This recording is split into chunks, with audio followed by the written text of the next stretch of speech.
Hello friends, सभी को नमस्कार और सभी का स्वागत है हमारे चैनल पर। फ्रेंड्स, राजस्थान लोक सेवा आयोग आरपीएससी के बारे में आज हम संपूर्ण डिटेल हम आपको बताएंगे। अगर आप फर्स्ट ग्रेड की तैयारी, सेकंड ग्रेड आरएस या लेवल 1 लेवल 2 की तैयारी कर रहे हो तो मैं पूरी संपूर्ण जानकारी इसमें लेकर आया हूँ। और आज की जो ये क्लास रहने वाली है, शानदार क्लास रहने वाली है। और आप सभी को भी मालूम है फ्रेंड्स कि जो वर्तमान की जो स्थिति है एग्जाम को लेकर, पैटर्न को लेकर, आप सभी को मालूम है सीधे सीधे क्वेश्चन आने बंद हो चुके हैं। कथन निष्कर्ष से संबंधित क्वेश्चन आते हैं। राजस्थान की जितने भी आयोग है उनसे संबंधित हम वीडियो बना रहे हैं। महिला आयोग, निर्वाचन आयोग, मानव अधिकार आयोग के 3 वीडियो हमने अपलोड कर दिया है। जो भी दोस्त देखना चाहता है प्ले लिस्ट में जाकर देख सकता है। आज बात करने वाले हैं राजस्थान लोक सेवा आयोग से संबंधित, इसकी स्थापना से लेकर कार्य प्रारंभ, सदस्य कितने हैं और क्या क्या इसके कार्य है, अध्यक्ष कौन कौन थे, सभी पर हम डिटेल से बात करने वाले हैं। सबसे पहले इसमें थोड़ी सी हिस्ट्री से संबंधित हम बात करेंगे कि राजस्थान में स्वतंत्रता से पहले 3 रियासत में लोक सेवा आयोग था। यह आपको मालूम होना चाहिए। जोधपुर में था, 1939 में इसकी स्थापना हुई थी जोधपुर में। और एक बार मैं पेन को बदल देता हूँ। हाँ, जोधपुर में था, 1939 में इसकी स्थापना हुई थी। जयपुर में था और बीकानेर में। ये आपको याद रखना है। कई बार ये सीधा क्वेश्चन पूछ लिया जाता है कि किन रियासत में राज्य लोक सेवा आयोग था, तो जोधपुर, जयपुर और बीकानेर, ये 3 आपको याद रखना है। फ्रेंड्स, मैं ज़्यादा टाइम खराब नहीं करूंगा, इंपॉर्टेंट ही इन्फॉर्मेशन लेकर आया हूँ। लेकिन लेकर जो आया हूँ वो एक किताब में नहीं मिलेगी आपको। मैं खुद भी 2 से 3 किताबों को एक साथ मेलकर और फिर उसमें से आपके द्वारा ये PDF तैयार की है। 16 अगस्त 1949 को राजस्थान के राज प्रमुख द्वारा लोक सेवा आयोग की स्थापना हेतु 28वां अध्यादेश जारी किया गया था। आपको डेट याद रखनी है। 16 अगस्त 1949 को राज प्रमुख था राजस्थान का। और राज प्रमुख कौन था यह आपको कमेंट बॉक्स में बताना है। और 28वां अध्यादेश जारी किया गया था। प्रकाशित हुआ था 20 अगस्त 1949 को। और 22 दिसंबर 1949 को आयोग का गठन किया गया था। मुख्यालय कहाँ था? जयपुर में था। अब आपको यह मालूम होना चाहिए कि जब 22 दिसंबर 1949 को हमारे आरपीएससी की स्थापना हुई थी, उस समय आरपीएससी का मुख्यालय जयपुर था। और जयपुर से अजमेर कब ले जाया गया वो भी हम डिटेल से बात करने वाले हैं। अगर इसमें आपको डेट याद रखनी है तो 22 दिसंबर तो आपको याद ही रखनी है कि 22 दिसंबर 1949 को हमारा आरपीएससी की स्थापना हुई थी। यह तो आपको याद ही रखनी है। और देख लेते हैं, लोक सेवा आयोग का उल्लेख भाग 14 में है, आपको याद रखना है। और यह एक संवैधानिक आयोग है, संविधान में इसका उल्लेख है, इसलिए इसे संवैधानिक आयोग कहते हैं। अनुच्छेद 315 में प्रत्येक राज्य के लिए एक लोक सेवा आयोग का गठन किया जाएगा। अनुच्छेद 315(1) में बताया गया है कि प्रत्येक राज्य के लिए एक लोक सेवा आयोग का गठन किया जाएगा। और 315(2) में बताया गया है कि 2 या 2 से अधिक राज्यों के लिए संयुक्त लोक सेवा आयोग का गठन किया जाएगा। यानी अगर 2 स्टेट है तो उनका एक संयुक्त लोक सेवा आयोग भी हो सकता है। और ये 315(2) में बताया गया है। और 315(1) में बताया गया है कि प्रत्येक स्टेट का एक लोक सेवा आयोग होगा। ठीक है, अब 316 में देखते हैं क्या इन्फॉर्मेशन है इसकी। राज्य लोक सेवा आयोग के सदस्यों की नियुक्ति एवं कार्यकाल 316 में है कि सदस्यों की नियुक्ति एवं कार्यकाल। और अध्यक्ष व सदस्यों की नियुक्ति राज्यपाल करता है मंत्री परिषद की सलाह पर। आपको याद रखना है कि 316 में है नियुक्ति के प्रावधान, और नियुक्ति कौन करता है? राज्यपाल करता है मंत्री परिषद की सलाह पर।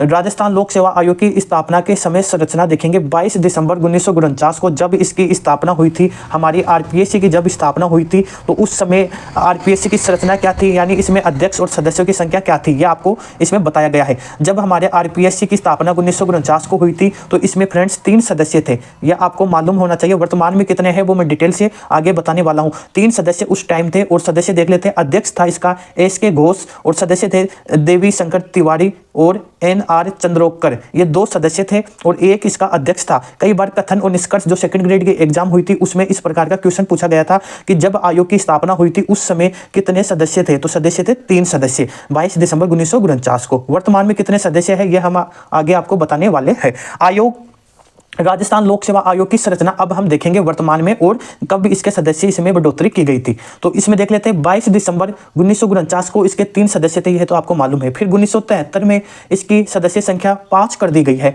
फिर 1981 में इसकी सदस्य संख्या 6 कर दी गई है। फिर 2011 में 8 सदस्य, यानी वर्तमान में कितने सदस्य है? 8 सदस्य है। यानी इसको इस प्रकार से लिखा जाता है जिससे आपको यह आसानी से याद भी हो जाए। 1+7, 1+ का मतलब होता है कि जो 1 है वो एक अध्यक्ष है। और अध्यक्ष सहित कितने सदस्य है यह आपको मालूम होना चाहिए। अध्यक्ष सहित सदस्य है 7। कई बार पूछ लिया जाता है कि अध्यक्ष सहित कितने सदस्य है? 7 सदस्य है। राजस्थान लोक सेवा आयोग में सदस्यों की संख्या में बढ़ोतरी राज्यपाल कर सकता है। तो इंपॉर्टेंट है कि जब ये 3 से 5 की सदस्य हो गए, 5 से 6 सदस्य हो गए और 6 से 8 सदस्य हो गए, तो कौन करता है इसकी बढ़ोतरी? तो राज्यपाल हमारा करता है। ठीक है फ्रेंड्स, अब इसमें देखेंगे हम राजस्थान लोक सेवा आयोग के सदस्यों की योग्यता हम देखेंगे।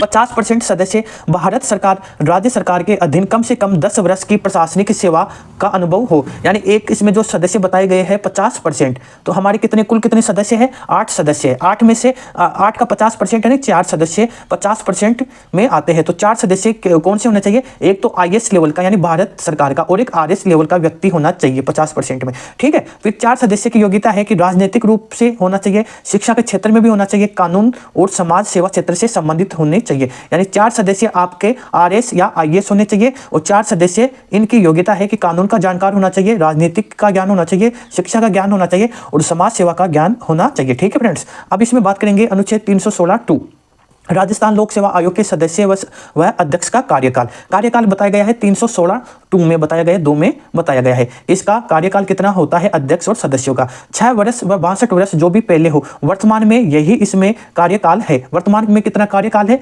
6 वर्ष और 62 वर्ष जो भी पहले होगा उसका कार्यकाल समाप्त हो जाएगा। ये कब जोड़ा गया था? 41वें संविधान संशोधन 1976 द्वारा 60 वर्ष से 62 वर्ष आयु कर दी गई थी। पहले क्या था कि 6 वर्ष और 60 वर्ष जो भी आयु पहले हो वो था, लेकिन फिर 41वां संविधान संशोधन 1976 में हुआ और 60 वर्ष से बढ़ाकर 62 वर्ष इसमें आयु कर दी गई है, ठीक है फ्रेंड्स। ये आपको समझ में आ गया होगा। फिर हम देखेंगे कि अनुच्छेद 316(2) और उसमें भी क भाग में राजस्थान लोक सेवा आयोग के अध्यक्ष व सदस्य अपना त्याग पत्र राज्यपाल को देते हैं, ठीक है फ्रेंड्स। योग्यता हमने आपको बता दी है। और जो हमारा RPSC होता है, RPSC का अध्यक्ष व सदस्य त्याग पत्र किसको देता है? तो वो देता है हमारे राज्यपाल को, ठीक है फ्रेंड्स। अब अनुच्छेद 317 हम देखेंगे और इंपॉर्टेंट रहने वाला है कि राजस्थान लोक सेवा आयोग के अध्यक्ष और सदस्यों की बर्खास्त की 18 निलंबन राष्ट्रपति करता है, ठीक है। 317 में यह बताया गया है कि फ्रेंड्स कि जब राजस्थान लोक सेवा आयोग के अध्यक्ष व सदस्यों को हटा कौन सकता है? हटाने का प्रावधान राष्ट्रपति को दिया गया। लेकिन ऐसे नहीं है कि राष्ट्रपति ने बोल दिया और फिर उसको RPSC के सदस्य को हटा दिया। नहीं फ्रेंड्स, ऐसा नहीं होता। कदाचार के आधार पर उसको हटाया जाएगा और कदाचार की जो जांच की जाएगी वो सुप्रीम कोर्ट के माध्यम से की जाएगी। और जब सुप्रीम कोर्ट के न्यायाधीश के द्वारा कहा जाता है कि और दोषी पाया जाता है जांच में, तभी ही राष्ट्रपति RPSC के अध्यक्ष व सदस्य को हटा सकता है। एक बार मैं वापस बताते रहूं, अध्यक्ष 1 होता है और सदस्य 7। कुल कितने सदस्य होते हैं? 8 सदस्य। जब इसकी स्थापना हुई थी 22 दिसंबर 1949 को, उस समय इसके सदस्य थे 3 सदस्य, ठीक है फ्रेंड्स। तो ये क्वेश्चन बार बार पूछा जाता है कि RPSC के सदस्य को कौन हटा सकता है? तो राष्ट्रपति भारत का हटा सकता है। लेकिन वो ऐसे नहीं हटा सकता, वो भी सुप्रीम कोर्ट, हाई कोर्ट के बार कथन निष्कर्ष में हाई कोर्ट दे दिया जाता है, तो सरासर वो गलत माना जाएगा। आपको सुप्रीम कोर्ट का ध्यान रखना है कि सुप्रीम कोर्ट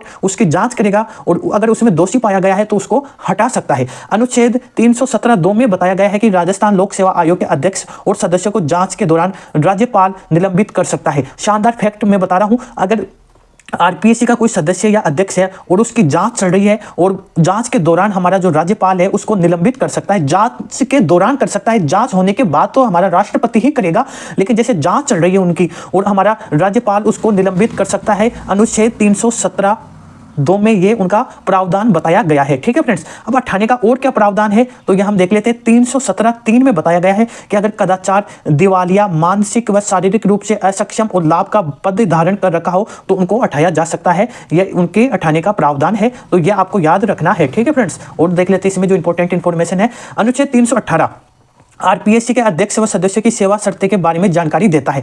हर अनुच्छेद आपको याद नहीं करना है। अगर ऐसे अनुच्छेद आपको याद करने पड़ेंगे तो हमारे अनुच्छेद बहुत ज्यादा है। जो मूल संविधान में तो 395 अनुच्छेद थे, लेकिन वर्तमान में 450 के लगभग अनुच्छेद चले गए हैं। इसलिए जो इंपॉर्टेंट इंफॉर्मेशन है वही याद रखनी है। इसको मात्र ऐसे याद रखो कि RPSC के अध्यक्ष व सदस्यों की सेवा शर्तें के बारे में जानकारी, ठीक है। फिर 319 RPSC के अध्यक्ष व सदस्य सेवानिवृत्ति के पश्चात, ठीक है। ये मैं आपको बता देता हूँ और इंपॉर्टेंट भी रहने वाला है। कथन निष्कर्ष में कई बार ये क्वेश्चन पूछ लिया जाता है कि 319 में क्या प्रावधान है। RPSC का अध्यक्ष व सदस्य अगर अपने कार्य से सेवानिवृत्त हो गया है तो उसके बाद में वो कौन कौन से कार्य कर सकता है, उसका प्रावधान 319 में बताया गया है।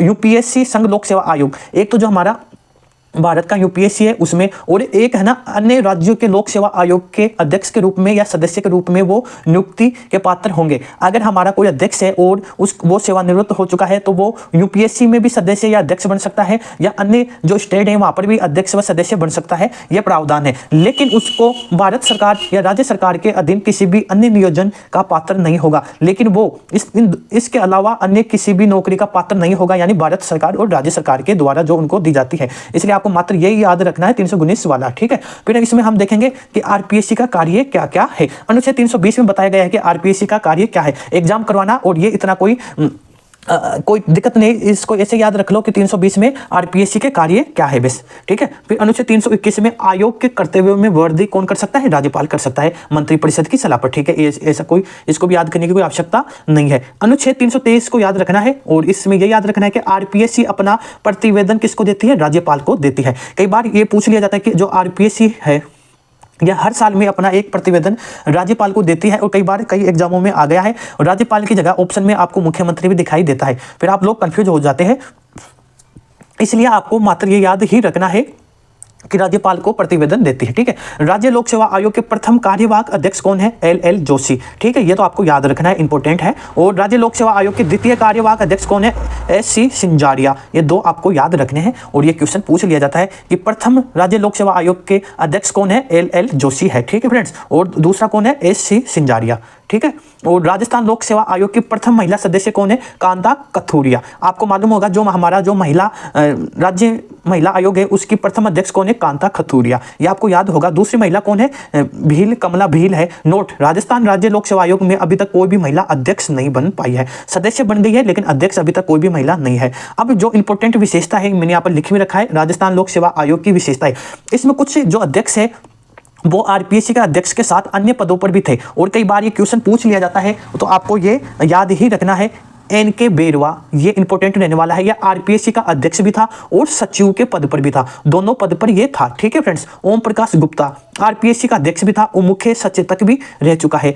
SD उज्जवल मुख्य सचिव और आरपीएससी का अध्यक्ष भी रह चुका है। तो मैं जो इंपॉर्टेंट फैक्ट है वही लेकर आया हूं और ये आपको याद ही रखने हैं, और ये क्वेश्चन आने लायक क्वेश्चन है फ्रेंड्स। अब देख लेते हैं SC त्रिपाठी आरपीएससी का अध्यक्ष भी है और यूपीएससी का सदस्य भी रह चुका है। तो कई बार पूछ लिया जाता है कि ऐसा कौन सा आरपीएससी का अध्यक्ष है जो यूपीएससी का सदस्य भी था, तो आपको याद रखना है SC त्रिपाठी। देवेंद्र सिंह कौन है? आरपीएससी का अध्यक्ष भी है और राजस्थान का डीजीपी भी रह चुका है। और भूपेंद्र यादव आरपीएससी का अध्यक्ष था और डीजीपी राजस्थान का रह चुका है। और रघुकुल तिलक कौन था? आरपीएससी का सदस्य था, ठीक है। देखिए यहाँ सदस्य लिख रखा है, और आपको ऐसे याद नहीं रखना कि हर जगह अध्यक्ष दिख रहा है तो यह भी अध्यक्ष होगा, नहीं, यह सदस्य था आरपीएससी का और राज्यपाल भी था। इंपॉर्टेंट है, ये देख लेना, ये क्वेश्चन आने लायक क्वेश्चन है। आरपीएससी में सबसे लंबा कार्यकाल अध्यक्ष का कौन से अध्यक्ष का था? देवी शंकर तिवारी का था। आरपीएससी में सबसे छोटा कार्यकाल अध्यक्ष PS यादव का था फ्रेंड्स। तो ये इंपॉर्टेंट फैक्ट है और ये आने वाले क्वेश्चन है। तो हमने डिटेल से बात कर ली है, और अगर वीडियो अच्छा लगे तो चैनल को सब्सक्राइब कर लेना, और ये आपको याद रखने हैं, ये क्वेश्चन कई बार पूछ लिए जाते हैं फ्रेंड्स। सभी को धन्यवाद। जय हिंद, वंदे मातरम फ्रेंड्स।